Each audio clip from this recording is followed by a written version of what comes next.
Steve Levy joining us on the program. Leaves, of course, is part of the host duties there with SportsCenter, ESPN, ABC. He's been on site with Mark Messier, Chris Chelios, and Emily Kaplan on ice reporter. Leaves joins us now. Leaves, how's morale in Tampa? Morning, DP. And that gentleman's right. I meant to say 36 seconds, and I said 36 seconds. Who hasn't been there, right? So,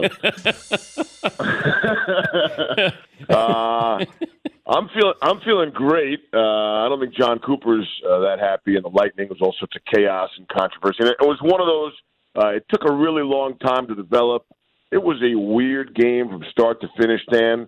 And then at the end, nope. At first glance, I don't think anybody on the ice knew that puck went in. Not even the guy who shot it or the goalie.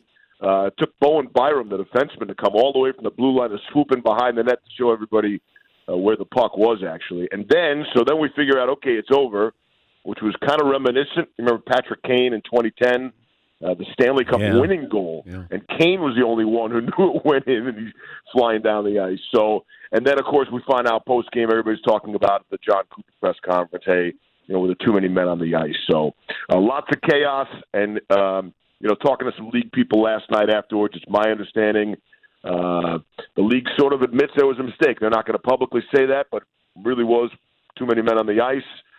It's one of those things. It's a judgment call. It's a bad call. You can't challenge it. Can't do anything with it after the fact.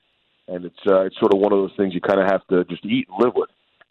How often can you call this, Leaves?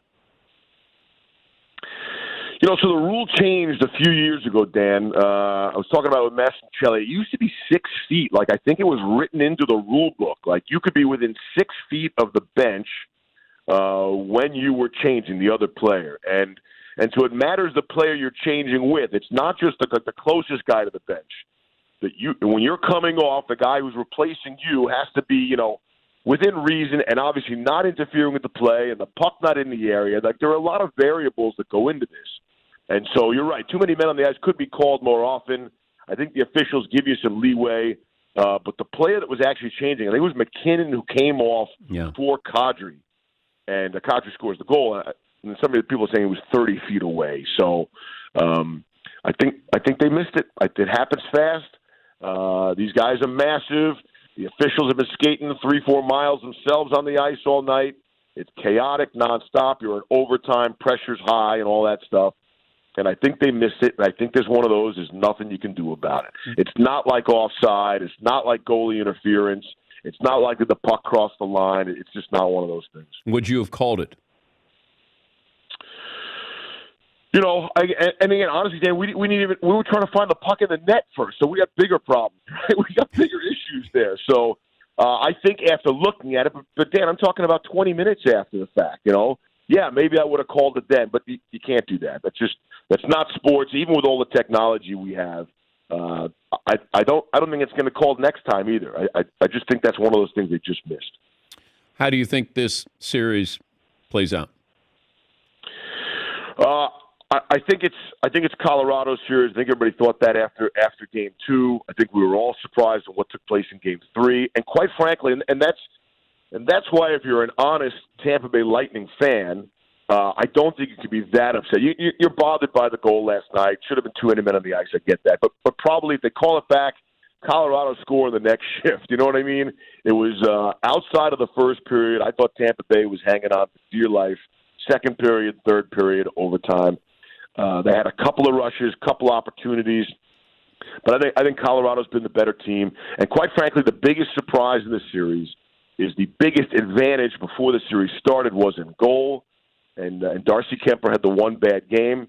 Jared Bednar, the coach of Colorado, elects to bring Kemper back, and he was terrific last night.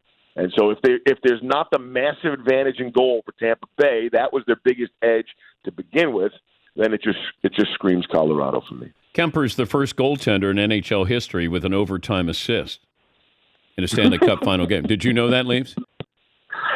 I knew he had the assist on the goal. I did not know he was the first ever to do it. Like you're talking, no? You're talking to a hockey expert here, okay?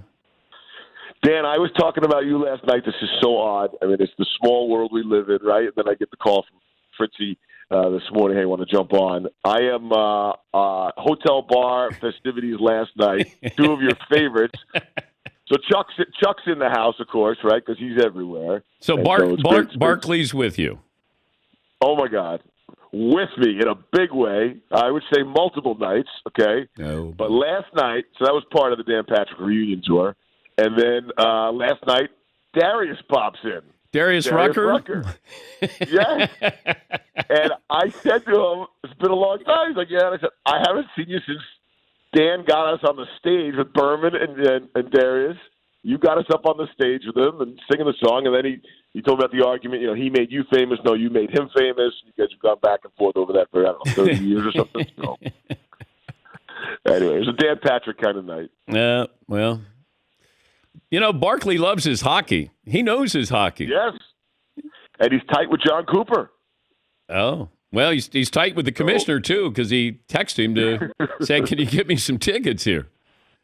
I love it. And I don't even have Gary Bettman's phone number. Charles Barkley does. I feel that's wrong. Yeah. Every time I see Messier, I always think when the Rangers won the Cup, and I was covering that for SportsCenter, and I went to a bar where they were there with the Cup, and they were passing around the cup, and I didn't know what was in it. And Messier said, if you have to ask, you don't get to drink.